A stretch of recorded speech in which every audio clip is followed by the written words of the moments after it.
നമ്മളിങ്ങനെ ശംസുലമയുടെ ആളുകളാണ്, അല്ലെങ്കിൽ കണ്ണിയത്ത് ഉസ്താദിന്റെ ആളുകളാണ്, അല്ലെങ്കിൽ ഞാൻ സമസ്തക്കാരനാണ് എന്ന് കേവലം നമ്മൾ പറയല്ല. നമ്മൾ നിൽക്കാൻ യോഗ്യരായിട്ടുള്ള മഹാരഥന്മാരായ ആളുകളോട് കൂടെയാണ് നമ്മൾ നിൽക്കുന്നത് എന്നത് നമ്മുടെ വലിയൊരു പവറായി, ഒരു മഹത്വമായി നമ്മൾ കാണണം. ലോകത്തറിയപ്പെടുന്ന ഒരു കമ്പനിയിൽ ഒരാൾക്കൊരു ജോലി കിട്ടിയാൽ അയാൾ വളരെ അഭിമാനത്തോടു കൂടെ പറയും, ഞാൻ ഈ ലോകത്ത് പ്രശസ്തമായിട്ടുള്ള ഒരു കമ്പനിയിലെ ജോലിക്കാരനാണെന്ന് പറയുന്നത്. അതിനൊരു കാലയളവുണ്ട്. അത് കഴിഞ്ഞാൽ അയാൾ ജോലിയിൽ നിന്ന് വിരമിക്കേണ്ടി വരും. വിരമിച്ചാലും പറയും, മുൻ ഇന്നാലിന്റെ കമ്പനിയുടെ ജോലിക്കാരനായി സേവനം ചെയ്ത ആള് എന്നാണ് അയാളെ എല്ലാവരും സ്മരിക്കുക. ഒരാൾ MLA ആയി, പിന്നെ അയാൾ മരിച്ചാലും പറയുക മുൻ MLA എന്ന രീതിയിലാണ് അയാൾ മരിക്കുന്ന സമയത്ത് MLA അല്ലെങ്കിലും അയാളെ പരിചയപ്പെടുത്തുന്നത്. ഒരാൾ മന്ത്രിയായി, പിന്നെ കുറെ കാലം കഴിഞ്ഞ് അയാൾ മന്ത്രിസ്ഥാനത്ത് ഒഴിവായി, വീണ്ടും ഒരുപാട് വർഷം ജീവിച്ചു, അയാൾ മരണപ്പെട്ടാലും നമ്മൾ പറയുന്നത്, അല്ലെങ്കിൽ അയാൾ ജീവിതകാലത്ത് ഒരു വേദിയിൽ വന്ന പരിചയപ്പെടുത്തൽ, നോട്ടീസിൽ അയാൾ പേര് കൊടുക്കുമ്പോൾ അതിന്റെ താഴെ നമ്മൾ പരിചയപ്പെടുത്തൽ മുൻ മന്ത്രി എന്ന പേരിലാണ്. പ്രിയമുള്ളവരെ, ഭൗതിക ലോകത്തുള്ള ചില സ്ഥാനങ്ങളൊക്കെ നമ്മൾ അഭിമാനത്തോടുകൂടെ അയവിറക്കുന്നതിനേക്കാളും നമ്മുടെ ഏറ്റവും വലിയ അഭിമാനം എന്ന് പറയുന്നത് നമ്മുടെ വിശ്വാസത്തിന് കാവലിയുന്ന, യഥാർത്ഥമായ വിശ്വാസധാരയിലേക്ക് നമ്മളെ ആനയിച്ചു കൊണ്ടുവന്ന, നമ്മളെ നിലനിർത്തിപ്പോകുന്ന കേരളത്തിലെ 90% മലയാളികളായ മുസ്ലിം സമൂഹത്തിന് അള്ളാഹുവിന്റെ ദീനിന്റെ യഥാർത്ഥമായ വഴി ഇവിടെ നിലനിർത്തി കൊടുക്കുന്ന സമസ്ത കേരള ജംഇയ്യത്തുൽ ഉലമ എന്ന മഹത്തായ പ്രസ്ഥാനത്തിന്റെ ഒരംഗമാകാൻ അൽഹംദുലില്ലാഹ് എനിക്ക് സാധിച്ചിട്ടുണ്ടല്ലോ. ഞാൻ ഇന്നൊരു വാർത്ത കണ്ടു, ആമസോണിൽ ജോലി ചെയ്യുന്ന ആയിരക്കണക്കിന് വരുന്ന ജോലിക്കാരെ കമ്പനി പിരിച്ചുവിടുകയാണ്. ഇന്നത്തെ ഒരു വാർത്തയാണ്. ആമസോണിൽ ജോലി ചെയ്യുന്ന 10,000 വരുന്ന ജോലിക്കാരെ പിരിച്ചുവിടുകയാണ്. എന്നിട്ട് ആ സ്ഥാനത്ത് റോബോട്ടുകളെ സംവിധാനിക്കാൻ പോവുകയാണ്. നിങ്ങൾ നോക്കൂ, കമ്പനികളൊക്കെ അങ്ങനെ മാറ്റിക്കൊണ്ടിരിക്കും. എന്നാൽ കമ്പനിക്ക് മാറ്റി റോബോട്ടിനെ നിയമിക്കാം. ഇന്നത്തെ ഏറ്റവും പുതിയ വാർത്തയാണിത്. എന്നാൽ നമ്മൾ മനസ്സിലാക്കേണ്ടത്, ഈ സമസ്ത എന്ന കമ്പനിയിൽ നിന്ന് നമ്മളാരും വഴിതി പോകാതിരിക്കാൻ, ഒരിക്കലും ഇതിൽ നിന്ന് ഇത് ടേച്ചു പോകാതിരിക്കാൻ, ഈ മഹത്തായ അനുഗ്രഹത്തിൽ നിന്ന് വഴുതി പോകാതിരിക്കാൻ, ഈ വിശുദ്ധമായ സംഘത്തിന്റെ കൂടെ തന്നെ പടച്ചോനെ മഹാനായ കണ്ണിയത്ത് ഉസ്താദും ശംസുലമയും മഹത്തുക്കളായ ആളുകളുമൊക്കെ നിന്നിട്ടുള്ള ഈ പ്രസ്ഥാനത്തിൽ മരണം വരെ നിലനിൽക്കാൻ എനിക്ക് തൗഫീഖ് ഉണ്ടാകണേ എന്ന് ആഗ്രഹിക്കുന്നവരും പ്രാർത്ഥിക്കുന്നവരും അത് പ്രതീക്ഷിക്കുന്നവരുമാണ് നമ്മൾ. അല്ലാഹു സുബ്ഹാനഹു വ തആല നമുക്ക് തൗഫീഖ് നൽകി അനുഗ്രഹിക്കട്ടെ. ഇനി ഞാൻ സമസ്തന്റെ ഒരു പ്രവർത്തനത്തിനില്ല, ഇനി എന്റെ സ്ഥാനത്ത് റോബോട്ടിനെ കൊണ്ടുവന്നാൾ എന്ന് പറയാൻ പറ്റുമോ? ഇല്ലല്ലോ. ശാഖ SKSFന്റെ ഭാരവാഹിയായി, അല്ലെങ്കിൽ SMFന്റെ ഭാരവാഹിയായി, SKSFന്റെ ഭാരവാഹിയായി ഞാനിഞ്ഞൊരു പ്രവർത്തനത്തിനില്ല എന്തൊരാൾ പറഞ്ഞു ഒഴിഞ്ഞു നിൽക്കുകയാണെങ്കിൽ അയാൾ പറയാണ് ആമസോണിന്റെ പോലെ എല്ലാരും പിരിച്ചുവിട്ടു, നമ്മളിങ്ങി റോബോട്ട് കൊണ്ടുവരികയാണെന്ന് പറയാൻ പറ്റുമോ? ഇല്ല. എന്റെ ആയുസ്സുള്ള കാലത്തോളം എന്റെ ആരോഗ്യം, എന്റെ സമ്പത്ത്, എന്റെ സമയങ്ങൾ ഈ മഹാരഥന്മാരായ ആളുകളൊക്കെ നേതൃത്വം നൽകിയിട്ടുള്ള സംഘടനയ്ക്ക് വേണ്ടി ഇൻഷാ അല്ലാഹ് വിനിയോഗിക്കാൻ പടച്ചോനെ എനിക്ക് തൗഫീഖ് നൽകണേ എന്നാണ് നമ്മൾ ഓരോരുത്തരും ആത്മാർത്ഥമായി ആഗ്രഹിക്കേണ്ടതും പ്രാർത്ഥിക്കേണ്ടതും. ഞാൻ പറഞ്ഞല്ലോ, 40 വർഷക്കാലം സമസ്ത കേരള ജംഇയ്യത്തുൽ ഉലമയുടെ ജനറൽ സെക്രട്ടറിയായി സേവനം ചെയ്ത മഹാനായ ശൈഖുന ശംസുൽ ഉലമായി ഖദ്ദസല്ലാഹു സിറഹുൽ അസീസ്, വലിയ ഭാഗ്യമല്ലേ 4 മദ്ഹബിനും ഫത്വ കൊടുക്കാൻ കഴിയുന്ന പ്രഗത്ഭനായ പണ്ഡിതൻ. അപ്പൊ നമുക്കൊക്കെ സനദ് നൽകുമ്പോൾ നമ്മുടെ സനദിലൊക്കെ എഴുതും വ്യത്യസ്തമായിട്ടുള്ള മദ്ഹബിൽ ഫത്വ കൊടുക്കാനൊക്കെ കഴിയുന്ന, അതിനുള്ള മലക്ക ഉണ്ടാക്കി കൊടുത്തിട്ടുണ്ട് എന്ന് നമ്മുടെ സനദിലൊക്കെ ഉണ്ടാവാറുണ്ട്. പക്ഷേ ബഹുമാനപ്പെട്ട ശൈഖുന ശംസുൽ ഉലമായി തങ്ങൾ അങ്ങനെ കേവലം ഒന്നല്ല, അത് കൊടുക്കാൻ അർഹതപ്പെട്ട മഹാപാണ്ഡിത്യത്തിന്റെ ഉടമയാണ് മഹാനായ ശൈഖുന ശംസുൽ ഉലമായ ഖദ്ദസല്ലാഹു സിറഹുൽ അസീസ് തങ്ങൾ അവറുകൾ. അല്ലാഹു തആല ദറജ ഉയർത്തി കൊടുക്കട്ടെ. അങ്ങനെ നമ്മൾ ഇങ്ങനെ പരിശോധിക്കുമ്പോൾ കേരളത്തിലെ മുസ്ലിം സമുദായം ബഹുഭൂരിപക്ഷം വരുന്ന മുസ്ലിമീങ്ങൾ മാത്രമല്ല, മറ്റു മതവിശ്വാസികളും വിശ്വാസം അർപ്പിച്ച, അല്ലെങ്കിൽ അവരൊക്കെ ആദരിച്ച ബഹുമാനിച്ച ഭൂരിപക്ഷം വരുന്ന പണ്ഡിതന്മാരും ഈ മഹത്തായ സംഘടനയ്ക്ക് വേണ്ടി നേതൃത്വം നൽകിയവരാണ്. ലോകത്ത് ഒരു സമൂഹത്തിന്, ഒരു മതകീയമായ സംവിധാനത്തിന് ഏറ്റവും പ്രധാനമായിട്ടും പുരോഗതി കൈവരിക്കാൻ സാധിക്കുന്ന മേഖല വൈജ്ഞാനികപരമായ മേഖലയാണ് എന്ന് നമ്മുടെ മഹാരഥന്മാരായ ആലിമീങ്ങളും മഹത്തുക്കളായ സാദാത്യങ്ങളും മനസ്സിലാക്കി. അതുകൊണ്ട് തന്നെ ഇന്ന് നിങ്ങൾ നോക്കൂ, സമസ്ത കേരള ജംഇയ്യത്തുൽ ഉലമക്ക് 11,000-ൽ പരം വരുന്ന മദ്രസകൾ ഇന്ന് കേരളത്തിൽ മാത്രമല്ല ഇന്ത്യയിലെ വിവിധങ്ങളായ സംസ്ഥാനങ്ങൾക്ക് പുറമെ പ്രിയമുള്ളവരെ അന്തമാൻ ദ്വീപുകളിൽ, അതുപോലെ തന്നെ ലക്ഷദ്വീപിൽ, അതുപോലെ തന്നെ ഇന്ത്യയുടെ പുറത്തുള്ള മറ്റു രാജ്യങ്ങളിൽ, സൗദി അറേബ്യയിലുണ്ട്, ഖത്തറിലുണ്ട്, ഒമാനിലുണ്ട്, ബഹ്റൈനിലുണ്ട്, വിവിധങ്ങളായ രാജ്യങ്ങളിലൊക്കെ സമസ്ത കേരള ജംഇയ്യത്തുൽ ഉലമയുടെ ആഭിമുഖ്യത്തിലുള്ള നമ്മുടെ തൊട്ടടുത്തുള്ള ഈ ചേളാരിയിലെ വിദ്യാഭ്യാസ ബോർഡിന്റെ ഓഫീസിൽ നിന്ന് ലോകത്തിന്റെ അഷ്ടദിക്കുകളിലുള്ള മദ്രസ സംവിധാനത്തെ സമസ്ത പൂർണ്ണമായും നിയന്ത്രിച്ചുകൊണ്ട് പ്രവർത്തിച്ചു കൊണ്ടിരിക്കുകയാണ്. നമുക്ക് കിട്ടിയ വലിയൊരു ഭാഗ്യമാണിത്. അൽഹംദുലില്ലാ, ലോകത്തിന്റെ വിവിധങ്ങളായ ഭാഗങ്ങളിൽ വൈജ്ഞാനികപരമായ പുരോഗതികൾ ഉണ്ടാക്കുന്നതിന് വേണ്ടി നമ്മുടെ ഈ മലയാളക്കരയിലെ ഒരു സംഘടനയ്ക്ക് സാധിക്കുന്നു എന്നതോടൊപ്പം ആ മഹത്തായ സംഘടനയുടെ ഭാഗമാകാൻ എനിക്കും നിങ്ങൾക്കുമൊക്കെ സാധിച്ചു എന്നത് അല്ലാഹു സുബ്ഹാനഹു വ തആല ചെയ്തിട്ടുള്ള വലിയൊരു തൗഫീഖായി നമ്മൾ മനസ്സിലാക്കേണ്ടതുണ്ട്. അല്ലാഹു സുബ്ഹാനഹു വ തആല മരണം വരെ ഈ സൗഭാഗ്യത്തോടു കൂടെ സഞ്ചരിക്കുവാൻ നമുക്ക് അല്ലാഹു തൗഫീഖ് നൽകി അനുഗ്രഹിക്കട്ടെ. നമ്മൾ ഇവിടെ അനുസ്മരിക്കുന്ന മഹാനായ ശൈഖുന റഈസുൽ മുഹഖിഖീൻ കണ്ണിയത്ത് ഉസ്താദ് നവ്വറല്ലാഹു മർഖദ, അവരുടെയൊക്കെ ജീവിതത്തിൽ വിജ്ഞാനത്തിന് വേണ്ടി ഒരുപാട് ത്യാഗങ്ങൾ അവർ ചെയ്തു. അതുകൊണ്ട് തന്നെ അവർ അല്ലാഹുവിന്റെ ഔലിയാക്കന്മാരിൽപ്പെട്ട വലിയ മഹാനായി വലിയ സൂക്ഷ്മതയോടുകൂടെ ജീവിക്കുന്ന, ഒരു കറാഹത്ത് പോലും ജീവിതത്തിൽ ചെയ്യാതെ മരണം വരെ ജീവിക്കുവാൻ മഹാനായ റഈസുൽ മുഹഖിഖീൻ കണ്ണിയത്ത് ഉസ്താദിന് സാധിച്ചു എന്നത് അതിന്റെ പ്രധാനമായ കാരണം അല്ലാഹുവിന്റെ മാർഗത്തിലുള്ള വിജ്ഞാനത്തെ ആവോളം പഠിക്കുവാനും മനസ്സിലാക്കുവാനും ബഹുമാനപ്പെട്ട ശൈഖുന റഈസുൽ മുഹഖിഖീൻ കണ്ണിയത്ത് ഉസ്താദിന് സാധിച്ചു. നമ്മൾ കേട്ടിട്ടുണ്ടല്ലോ, കോഴിക്കോട് ഒരു മുശാവറ യോഗം കഴിഞ്ഞ് ബഹുമാനപ്പെട്ട കണ്ണിയത്ത് ഉസ്താദ് തന്റെ വായക്കാട്ട് പള്ളിയിലേക്ക് രാത്രി സമയത്താണ് എത്തിയത്. ആ സമയത്ത് ഉസ്താദിനെ കാത്തു നിൽക്കുകയാണ് ഭക്ഷണം കൊണ്ടുവരുന്ന വ്യക്തി. ഉസ്താദ് ഭക്ഷണം കഴിച്ചിട്ട് വേണം അദ്ദേഹത്തിന് ഭക്ഷണം കഴിക്കാൻ. വളരെ വൈകി തന്റെ പള്ളിയിലേക്ക് എത്തിയ ബഹുമാനപ്പെട്ട ശൈഖുന റഈസുൽ മുഹഖിഖീൻ കണ്ണിയത്ത് ഉസ്താദ് ഈ ഭക്ഷണം കൊണ്ടുവരുന്ന വ്യക്തിയോട് ചോദിച്ചു, നിങ്ങൾ ഭക്ഷണം കഴിച്ചിട്ടില്ലേ? അയാൾ പറഞ്ഞു, ഞാൻ ഭക്ഷണം കഴിച്ചിട്ടില്ല ഉസ്താദേ. എന്താ കഴിക്കാതിരുന്നത്? ഞാൻ നിങ്ങളെ കാത്തു നിൽക്കുകയാണ്. ആ സമയത്ത് കണ്ണിയത്ത് ഉസ്താദ് പറഞ്ഞു, ഇന്ന് എനിക്ക് ആ ഭക്ഷണം അനുവദനീയമല്ല, ഇന്ന് ആ ഭക്ഷണം അനുവദനീയമല്ല. ബഹുമാനപ്പെട്ട റഈസുൽ മുഹഖിഖീൻ കണ്ണിയത്ത് ഉസ്താദിനോട് അദ്ദേഹം പറയാണ്, എന്താ ഉസ്താദേ, ഞാൻ ഇവിടുത്തെ മുദരിസാണ്. ഈ ഭക്ഷണം ഓരോ വീട്ടുകാരും എനിക്കുണ്ടാക്കി തരുന്നത് ഒരു മുദരിസ് എന്ന നിലക്ക് എനിക്ക് നൽകുന്ന ഭക്ഷണമാണ്. അതുകൊണ്ട് ഇന്ന് ഞാൻ ആ ഡ്യൂട്ടി നിർവഹിച്ചിട്ടില്ല. ഇന്ന് രാവിലെ പോയതാണ്, ഞാൻ ഈ സമയം വരെ ഇപ്പോഴും ഇങ്ങോട്ട് തിരിച്ചെത്തിയിട്ടുള്ളൂ. ഇന്ന് ഈ മുത്തഅല്ലിമീങ്ങൾക്ക് ഞാൻ ദർസ് നടത്തിയിട്ടില്ല. അതുകൊണ്ട് എനിക്ക് ഇന്നത്തെ ഭക്ഷണം അനുവദനീയമല്ല. അദ്ദേഹം പറഞ്ഞു, ഉസ്താദ് കഴിക്കാതെ ഞാൻ ഈ ഭക്ഷണം കഴിക്കൂല. ആ സമയത്ത് ഉസ്താദ് പറഞ്ഞു, നീ കഴിക്ക്, നിന്റെ ഡ്യൂട്ടി നീ നിർവഹിച്ചിട്ടുണ്ട്. എനിക്ക് ഭക്ഷണം കൊണ്ടുവരിക എന്ന ഡ്യൂട്ടിയാണ് നിന്റെ ചുമതല, അത് നീ നിർവഹിച്ചു. ഞാൻ എന്റെ ദർസ് എടുക്കുക എന്ന ചുമതല നിർവഹിച്ചിട്ടില്ല. അതുകൊണ്ട് ഉസ്താദ് അവറുകൾ ഉപദേശിക്കുകയാണ്, നീ ഭക്ഷണം കഴിക്കണം. അദ്ദേഹം പറഞ്ഞു, ബഹുമാനപ്പെട്ട ഉസ്താദ് അവറുകളെ, ഞാൻ കഴിക്കൂല, ഞാൻ ഉസ്താദ് കഴിക്കാതെ ഭക്ഷണം ഇന്ന് കഴിക്കൂല. ആ സമയത്ത് ചരിത്രം പറയുന്നത്, ഉസ്താദ് കുറച്ച് മുതിർന്ന കുട്ടികളെ വിളിച്ചു വരുത്തിയ രാത്രി സമയത്ത് അവർക്ക് ദർസ് നടത്തി തന്റെ മുമ്പിലെത്തിയിട്ടുള്ള ഭക്ഷണം തനിക്ക് അനുവദനീയമാക്കിയതിന് ശേഷമാണ് മഹാനായ റഈസുൽ മുഹഖിഖീൻ കണ്ണിയത്ത് ഉസ്താദ് ഭക്ഷണം കഴിച്ചത് എന്ന് ചരിത്രത്തിലൂടെ പലതവണ നമ്മൾ കേട്ടവരാണ്.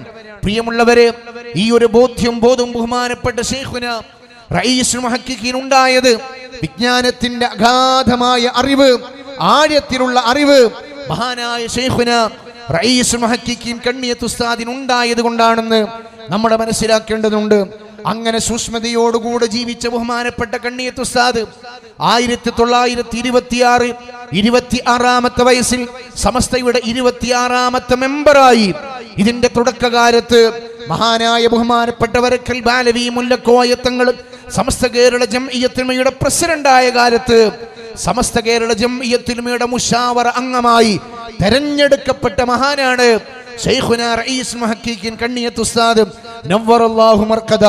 അല്ലാഹു തആല ദർജ ഉയർത്തി കൊടുക്കട്ടെ. അല്ലാഹു തആല അവരോടുകൂടെ നമുക്ക് സ്വർഗ്ഗം നൽകട്ടെ. ബഹുമാനപ്പെട്ട വരക്കൽ മുല്ലക്കോയ തങ്ങൾ പ്രസിഡന്റായ കാലത്ത് സമസ്തയുടെ മുശാവറയിലെത്തിയ ബഹുമാനപ്പെട്ട റഈസുൽ മുഹഖിഖീൻ കണ്ണിയത്ത് ഉസ്താദ് മരണം വരെ സമസ്ത കേരള ജംഇയ്യത്തുൽ ഉലമ എന്ന മഹത്തായ പ്രസ്ഥാനത്തിന് വേണ്ടി അതിന്റെ പ്രസിഡന്റായും എൻ്റെ ഓർമ്മ ശരിയാണെങ്കിൽ 20-ൽ പരം വരുന്ന വർഷക്കാലം ബഹുമാനപ്പെട്ട ശൈഖുനാ റഈസുൽ മുഹഖഖീൻ കണ്ണിയത്ത് ഉസ്താദ് സമസ്തയുടെ പ്രസിഡന്റായി സേവനം ചെയ്തു. അല്ലാഹു സുബ്ഹാനഹു വ തആല അവരോടുകൂടെ സ്വർഗ്ഗത്തിൽ ഒരുമിക്കാൻ നമുക്ക് തൗഫീഖ് നൽകട്ടെ. ദീർഘമായ കാലം ഈ പ്രസ്ഥാനത്തിന്റെ പ്രസിഡന്റായി അമരത്തിരുന്ന മഹാവ്യക്തിത്വമാണ് ബഹുമാനപ്പെട്ട റഈസുൽ മുഹഖഖീൻ കണ്ണിയത്ത് ഉസ്താദ്. അൽഹംദുലില്ലാഹ്, ഒരു കറാഹത്ത് പോലും ചെയ്യാത്ത ആ മനുഷ്യൻ നേതൃത്വം നൽകിയ ഒരു സംഘടനയുടെ ഈ വെടിമുക്കിലെ ഒരു ചെറിയ പ്രവർത്തകനാകാൻ നമുക്ക് സാധിച്ചിട്ടുണ്ടെങ്കിൽ അത് അള്ളാഹു ചെയ്തിട്ടുള്ള വലിയൊരു നിഅമത്തായി നമ്മൾ കാണേണ്ടതുണ്ട്. കേരളത്തിൽ ഒരുപാട് മതസംഘടനകൾ പ്രവർത്തിക്കുന്നുണ്ട്, ധാരാളം മതസംഘടനകൾ. എല്ലാ ത്വരീഖത്തുകൾക്കും ഇവിടെ ശാഖയുണ്ട്. അതിൻ്റെയൊക്കെ 1-2 പ്രതിനിധികളെങ്കിലും നമ്മുടെ കേരളത്തിലെ ഏതെങ്കിലും മുഖ്യമൂലയിൽ കാണും. അങ്ങനെയൊക്കെ കാക്കത്തുള്ളായിരം സംഘടനകളുള്ള ഒരു മലയാളത്തിന്റെ ഗ്രാമത്തിൽ അൽഹംദുലില്ലാഹ് കേരളത്തിലെ ഏറ്റവും ആധികാരികമായ ഒരു പ്രസ്ഥാനത്തിന്റെ പ്രബോധകനും പ്രവർത്തകനുമാകാൻ എനിക്കും നിങ്ങൾക്കും സാധിച്ചു എന്നത് അല്ലാഹു സുബ്ഹാനഹു വ തആല ചെയ്ത വലിയൊരു നിഅമത്തായി നമ്മൾ കാണേണ്ടതുണ്ട്. നമ്മുടെ ഈ മാസം അനുസ്മരിക്കുന്ന ഒരു മഹാവ്യക്തിത്വമാണ് ബഹുമാനപ്പെട്ട ശൈഖുനാ അത്തിപ്പറ്റ ഉസ്താദ്. നമ്മൾ പറയാറുള്ളത് നബി സല്ലല്ലാഹു അലൈഹി വസല്ലമ തങ്ങളുടെ സുന്നത്തിനെ ഹയാത്താക്കുന്ന വ്യക്തിയായിരുന്നു ബഹുമാനപ്പെട്ട ശൈഖുനാ അത്തിപ്പറ്റ ഉസ്താദ്. അല്ലാഹു ദറജ ഉയർത്തി കൊടുക്കട്ടെ. അല്ലാഹു തആല അവിടുത്തെ മദ് നമുക്ക് പ്രദാനം ചെയ്യട്ടെ. അത്തിപ്പറ്റ ഉസ്താദ് നമ്മൾ അങ്ങനെ പറയാറുള്ളത്, നബി സല്ലല്ലാഹു അലൈഹി വസല്ലമ തങ്ങളുടെ ഒരു സുന്നത്തും നഷ്ടപ്പെടുത്താതെ ജീവിച്ച മഹാൻ. സുബ്ഹാനല്ലാഹ്, ആ മഹാൻ എവിടെയാണ് നിന്നത്? സമസ്ത കേരള ജംഇയ്യത്തുൽ ഉലമ എന്ന മഹത്തായ പ്രസ്ഥാനത്തിനോട് കൂടുന്നു. നമ്മൾ കേട്ടിട്ടുണ്ട്, ഒരു ത്വരീഖത്തുമായി ബന്ധപ്പെട്ട് സമസ്ത ഒരു തീരുമാനമെടുത്തു. ബഹുമാനപ്പെട്ട അത്തിപ്പറ്റ ഉസ്താദിലൊക്കെ കൂടണം, ഒരു ത്വരീഖത്തിന്റെ ഭാഗമാകണമെന്നൊക്കെ ആഗ്രഹിച്ചു. ബഹുമാനപ്പെട്ടവരിങ്ങനെ തീരുമാനിച്ചു നിൽക്കുമ്പോഴാണ് സമസ്തയുടെ തീരുമാനം വരുന്നത്, ആ ത്വരീഖത്തിനുമായിട്ട് ബന്ധപ്പെടാൻ പാടില്ല. ബഹുമാനപ്പെട്ട ശൈഖുനാ അത്തിപ്പറ്റ ഉസ്താദ് തീരുമാനിച്ചു, ഇനി ഞാൻ ആ ത്വരീഖത്തിലേക്കില്ല. ആളുകൾ വന്ന് ചോദിച്ചു, ബഹുമാനപ്പെട്ടവരെ, നിങ്ങൾ എന്താണ് ആ ത്വരീഖത്തിൽ പോകാത്ത കാരണം? അതിന്റെ കാരണം എന്താ? റീസൺ എന്താണ്? ബഹുമാനപ്പെട്ട ശൈഖുനാ അത്തിപ്പറ്റ ഉസ്താദ് പറഞ്ഞു, എന്റെ ഏറ്റവും പ്രധാനപ്പെട്ട കാരണം സമസ്ത കേരള ജംഇയ്യത്തുൽ ഉലമ ആ ത്വരീഖത്തിൽ നിൽക്കാൻ പാടില്ല എന്ന് സമസ്ത തീരുമാനിച്ചിട്ടുണ്ട്. അതുകൊണ്ട് ഞാൻ ആ ത്വരീഖത്തിലേക്കില്ല. നിങ്ങൾ നോക്കൂ, ഇവിടെ ഒരുപാട് ത്വരീഖത്ത് വന്നു. നമ്മൾ പരാമർശിക്കുന്ന നൂരിഷ ത്വരീഖത്ത്, അതുപോലെ തന്നെ നിരവധി ആലുവ ത്വരീഖത്ത് പോലെയുള്ള ധാരാളം ത്വരീഖത്ത് വന്നു. ആ സമയത്തൊക്കെ ജനങ്ങൾ ചോദിച്ചു, സമസ്ത എന്ത് പറയുന്നു? സമസ്ത എന്ത് പറയുന്നു? ത്വരീഖത്ത് എന്ന് പറഞ്ഞാൽ നമ്മളിങ്ങനെ പെട്ടെന്ന് നോക്കുമ്പോൾ ദിക്റും സ്വലാത്തൊക്കെ ചൊല്ലി മനുഷ്യനെ കൽബിനെ സംസ്കരിക്കുന്ന ഒരു വഴിയാണ്. പക്ഷെ ആ വഴിയിലേക്ക് പോകണമെങ്കിലും സമസ്ത കേരള ജംഇയ്യത്തുൽ ഉലമ എന്ത് പറയുന്നു എന്ന് അവരെ മനസ്സിൽ എന്ന് ആളുകൾ പ്രതീക്ഷയോടെ കാത്തു നിൽക്കുകയാണ്. ഇവിടെ പരാമർശിച്ച് നമ്മൾ പറഞ്ഞ ആലുവ ത്വരീഖത്ത് വന്നപ്പോൾ ജനങ്ങളൊക്കെ ചോദിച്ചു. ഞാനൊക്കെ അതിന്റെ ക്ലാസ് സ്റ്റാർട്ടിങ്ങിന് പോയ ആളാണ്. അങ്ങനെ ഒരുപാട് ആളുകൾ പോയിരുന്നു. പ്രഗത്ഭരായ നമ്മുടെ പല ഉസ്താദന്മാരും പല പണ്ഡിതന്മാരും ആ ത്വരീഖത്തിന്റെ ആദ്യകാലത്ത് അതിൽ പങ്കാളികളായിരുന്നു. അങ്ങനെ പങ്കെടുത്ത് അതിലൊക്കെ ബന്ധപ്പെട്ടുകൊണ്ടിരിക്കുന്ന സമയത്താണ് പിന്നീട് അതിനെപ്പറ്റി നമ്മുടെ മഹാരഥന്മാരായ ആലിമീങ്ങൾ പഠിക്കാൻ വേണ്ടി തീരുമാനിച്ചത്. അന്ന് എൻ്റെ ഓർമ്മ ശരിയാണെങ്കിൽ ബഹുമാനപ്പെട്ട ശൈഖുനാ റഈസുൽ ഉലമ കാളമ്പാടി മുഹമ്മദ് മുസ്ലിയാരി നവ്വറല്ലാഹു മർഖദ മഹാനവറുകളാണെന്ന് സമസ്തയുടെ പ്രസിഡന്റ്. ബഹുമാനപ്പെട്ട ശൈഖുനാ കാളമ്പാടി ഉസ്താദ് അന്ന് അവിടുന്ന് പറഞ്ഞു, ബഹുമാനപ്പെട്ട ഉൾപ്പെടെയുള്ള സമസ്ത നേതാക്കന്മാര് മലപ്രദേശ സമ്മേളനം വിളിച്ചിട്ട് പറഞ്ഞു, ആ ത്വരീഖത്തിന്റെ പിഴവുകൾ എന്തൊക്കെയാണ്, അതിന്റെ പോരായ്മകൾ എന്തൊക്കെയാണ്, അതിന്റെ പ്രശ്നങ്ങൾ എന്തൊക്കെയാണ് എന്ന് ജനങ്ങളെ ഉത്ബോധിപ്പിച്ചു.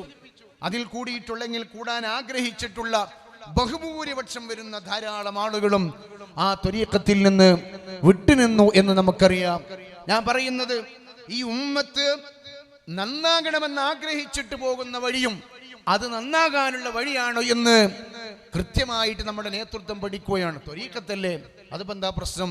നല്ല ദിക്ർ ചൊല്ലുക, നല്ല മനുഷ്യനാകാം, പിന്നെ വലിയ വലിയ മഹാന്മാരായ ആളുകളുമായിട്ടൊക്കെ ബന്ധപ്പെടുക, ഇതല്ലേ ത്വരീഖത്ത്. അതുകൊണ്ട് എന്താ പ്രശ്നമുള്ളത് എന്ന് ജനങ്ങൾ തീരുമാനിക്കാറില്ല.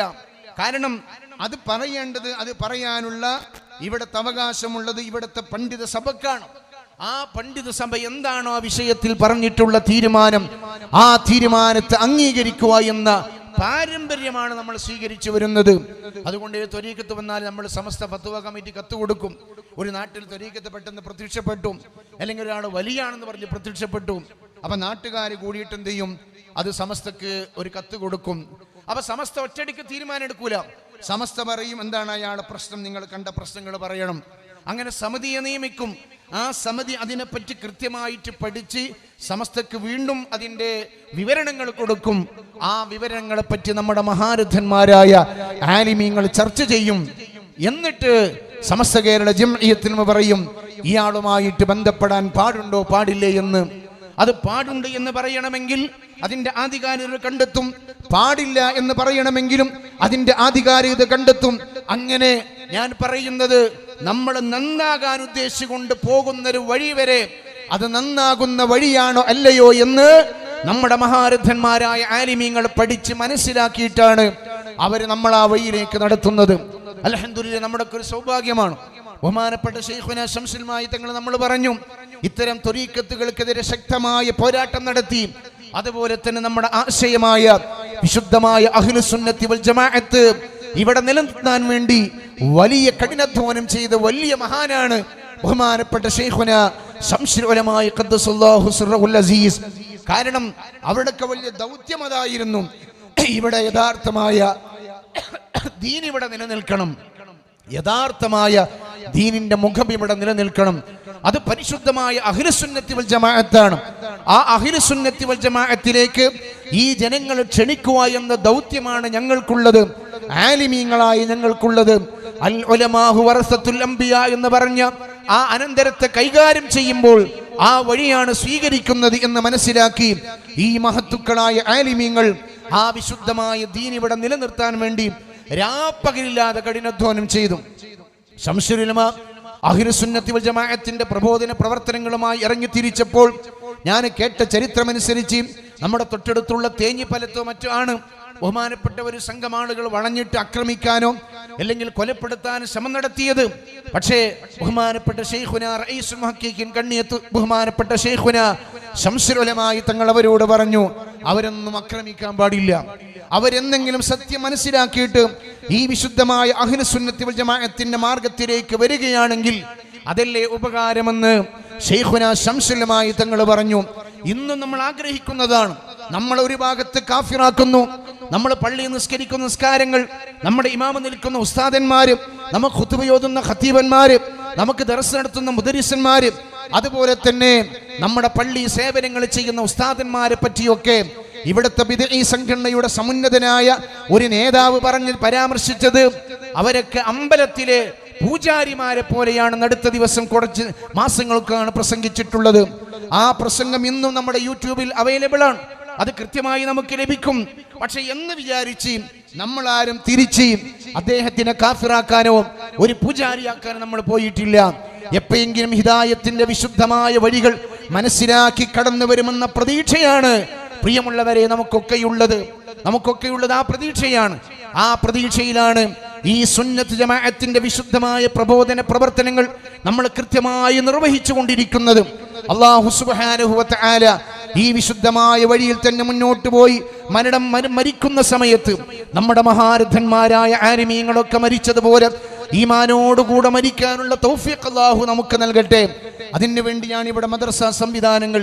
നമ്മുടെ ബഹുമാനായ മുഫദ്ദിസ് ഉമർ ഉദവിയുണ്ട്, അവരെ പോലെയുള്ള ഒരുപാട് മുഫദ്ദിസന്മാർ, അതുപോലെ മുജവ്വിദന്മാർ, അതുപോലെ മുദരിമാർ തുടങ്ങിയിട്ടുള്ള വ്യത്യസ്തങ്ങളായ സംവിധാനങ്ങൾ വെച്ച് നമ്മുടെ മദ്രസയിൽ കാലോചിതമായിട്ടുള്ള പഠന സംവിധാനങ്ങൾ സമസ്ത കേരള ഇസ്ലാം മത വിദ്യാഭ്യാസ ബോർഡ് കൊണ്ടുവരികയാണ്. അതുപോലെ ഒരുപാട് സ്ഥാപനങ്ങൾ, പട്ടിക്കാട് ജാമിഅ നൂർ അറബിക് കോളേജ്, നമ്മളെ വിടിപ്പാടകലയുള്ള ദാറുൽ ഹുദ ഇസ്ലാമിക് യൂണിവേഴ്സിറ്റി, അതുപോലെ ഇവിടെ നേരത്തെ ഇരുന്ന് ബഹുമാനപ്പെട്ട ജലീൽ ഉസ്താദ് സേവനം ചെയ്യുന്ന നന്ദി ദാറുസ്സലാം അറബിക് കോളേജ് പോലെയുള്ള ധാരാളം ദർസുകളും അറബിക് കോളേജുകളും ഇന്ന് അൽഹംദുലില്ലാഹ് 100ാം വാർഷികത്തിന്റെ ഭാഗമായി സമസ്ത കേരള ജംഇയ്യത്തുൽ ഉലമ കൊണ്ടുവന്നിട്ടുള്ള ഏറ്റവും പുതിയ വിദ്യാഭ്യാസ പദ്ധതിയാണ് SNEC എന്ന് പറയുന്ന വിദ്യാഭ്യാസ പദ്ധതി. അൽഹംദുലില്ലാഹ് ആ SNECയുടെ കീഴിൽ 40ഓളം വരുന്ന സ്ഥാപനങ്ങൾ ഇവിടെ പ്രവർത്തിക്കുന്നു. നമ്മുടെ തൊട്ടടുത്ത് ഈ വെളിമുക്കിലെ ക്രിസന്റ് ബോർഡിംഗ് മദ്രസയിൽ ആൺകുട്ടികൾക്കും പെൺകുട്ടികൾക്കുമുള്ള സമസ്ത കേരള ജംഇയ്യത്തുൽമയുടെ SNEC സ്ഥാപനം പ്രവർത്തിക്കുകയാണ്. അങ്ങനെ ഒരുപാട് വിദ്യാഭ്യാസ സ്ഥാപനങ്ങൾ, സംവിധാനങ്ങൾ നമ്മൾ കൊണ്ടുവരാനുള്ള കാരണം വിദ്യാഭ്യാസ സംവിധാനങ്ങളിലൂടെ ഒരു തലമുറയെ ഇസ്ലാമിന്റെ നേരായിട്ടുള്ള വഴിയിലൂടെ കൊണ്ടുവരണം. അവർ ബിദ്അത്തിന്റെ ആശയത്തിലേക്ക് പോകാതെ ഒരു തലമുറയെ സംരക്ഷിക്കണം. നിരീശ്വരവാദങ്ങളിലേക്ക് പോകാൻ പാടില്ല, ലിബറൽ ചിന്താധാരകളിലേക്ക് പോകാൻ പാടില്ല, അള്ളാഹു ഇല്ല എന്ന് പറയുന്ന യുക്തിവാദങ്ങളിലേക്ക് പോകാൻ പാടില്ല, അള്ളാഹുവിനെ നിഷേധിക്കുന്ന നിരീശ്വര നിർമ്മിത പ്രത്യായ ശാസ്ത്രങ്ങളിലേക്ക് വളർന്നു വരുന്ന ഒരു തലമുറ കടന്നു പോകാതിരിക്കാനും അവരുടെ മാനസാന്തരങ്ങളിൽ ചെറിയ പ്രായത്തിൽ തന്നെ ഓരോ ഗ്രാമത്തിനും മദ്രസ കൊണ്ട് ആരംഭിച്ച് വലിയ വലിയ PG സംവിധാനങ്ങളുള്ള മതബൗദ്ധിക സമന്വയ വിദ്യാഭ്യാസ സംവിധാനങ്ങളുമായി സമസ്ത കേരള ജംഇയ്യത്തിന് മുന്നോട്ട് പോകുമ്പോൾ അൽഹംദുലില്ലാഹ് നമുക്കൊക്കെ അഭിമാനമാണ്. പ്രിയമുള്ളവരെ, ഇന്ന് സമസ്ത പടർന്ന് പന്തലിച്ച് അൽഹംദുലില്ലാഹ് നമ്മൾ പരിചയപ്പെട്ടതുപോലെ 34 രാജ്യങ്ങളിലായി സമസ്ത കേരള ജംഇയ്യത്തുൽമയുടെ കീഴിൽ ഓൺലൈൻ സംവിധാനത്തിലൂടെ പരിശുദ്ധമായ ദീനിന്റെ വിദ്യാഭ്യാസ സംവിധാനങ്ങൾ പഠിപ്പിച്ചു കൊടുക്കുന്ന ബൃഹത്തായ ഒരു സംവിധാനം ഇപ്പോൾ സമസ്തയുടെ കീഴിൽ നടന്നുകൊണ്ടിരിക്കുകയാണ്. 34 രാജ്യങ്ങളിൽ നമ്മുടെ ഇങ്ങനെ വെളിമുക്ക്, തലപ്പാറ എന്ന് പറയുന്ന ഓരോ ഗ്രാമങ്ങളില്ല, 34 വ്യത്യസ്തങ്ങളായ രാഷ്ട്രങ്ങളിൽ അൽഹംദുലില്ലാഹ് പരിശുദ്ധമായ ദീനിനെ പഠിപ്പിക്കാൻ സമസ്തയുടെ കോഴിക്കോട്ട് ഓഫീസിന്റെ അടിത്തട്ടിൽ പ്രത്യേകം സംവിധാനം ചെയ്ത പ്രത്യേകമായ കൗണ്ടറുകളിലൂടെ അത് പഠിപ്പിച്ചുകൊണ്ടിരിക്കുകയാണ്. ഇപ്പൊ നമ്മുടെ തഹിയ എന്ന് പറയുന്ന ഒരു ഫണ്ട് സമാരം നടക്കുകയാണ്. ആ തഹിയയിൽ ഒരുപാട് പദ്ധതികളുടെ കൂട്ടത്തിൽ പ്രധാനമായ ഒരു പദ്ധതി ഈ 34 രാജ്യങ്ങൾ നടക്കുന്ന വിദ്യാഭ്യാസ സംവിധാനങ്ങൾക്ക് ഒരു വളരെ കൃത്യമായ ഒരു കേന്ദ്ര സംവിധാനം ഉണ്ടാക്കുക എന്നതാണ്. നമ്മുടെ ഇതിൽ കണ്ടുണ്ടാകും സമസ്ത ലേണിംഗ് എന്ന് പറഞ്ഞിട്ട് വലിയൊരു പിക്ചർ നമ്മുടെ ഇതിൽ കാണുന്നുണ്ട്. ആ പിക്ചറിലൂടെ അതുപോലെ ഇൻഷാ അല്ലാഹ് വളരെ വളരെ വളരെ വിപുലമായിട്ടുള്ളൊരു വിദ്യാഭ്യാസ സംവിധാനം ഉണ്ടാക്കാനുള്ള വലിയൊരു ഫണ്ട് സമാഹരണമാണ് നമ്മുടെ തഹിയ എന്ന് പറയുന്ന ഫണ്ട് സമാഹരണം. അതോടൊപ്പം ഞാൻ നേരത്തെ പറഞ്ഞ SNEC എന്ന് പറയുന്ന വിദ്യാഭ്യാസ പ്രവർത്തനങ്ങളുടെ ഒരു കേന്ദ്ര സ്ഥാപനം ഉണ്ടാക്കുന്നതിന് വേണ്ടിയിട്ടുള്ള പ്രവർത്തനങ്ങൾ, അതുപോലെ തന്നെ നമ്മുടെ തൊട്ടടുത്ത സംസ്ഥാനമായ തമിഴ്നാട്ടിൽ മദ്രസ ഉൾപ്പെടെയുള്ള നിരവധി ദീനീ സംവിധാനങ്ങൾ ഉണ്ടാക്കാനുള്ള വലിയ ഒരു സംവിധാനമാണ് ഇൻഷാ അല്ലാഹ് തഹിയയുടെ ഭാഗമായി നടക്കുന്നത്. അതുൾപ്പെടെയുള്ള വിവിധങ്ങളായ 10ൽ പരം വരുന്ന വ്യത്യസ്തങ്ങളായ പദ്ധതികൾ നമ്മുടെ മുമ്പിൽ വെച്ചുകൊണ്ടാണ് സമസ്ത കേരള ജംഇയ്യത്തുൽമ അതിന്റെ 100ാം വാർഷികത്തിന്റെ ഭാഗമായി തഹിയ ഫണ്ട് സമാരം നടക്കുന്നത്.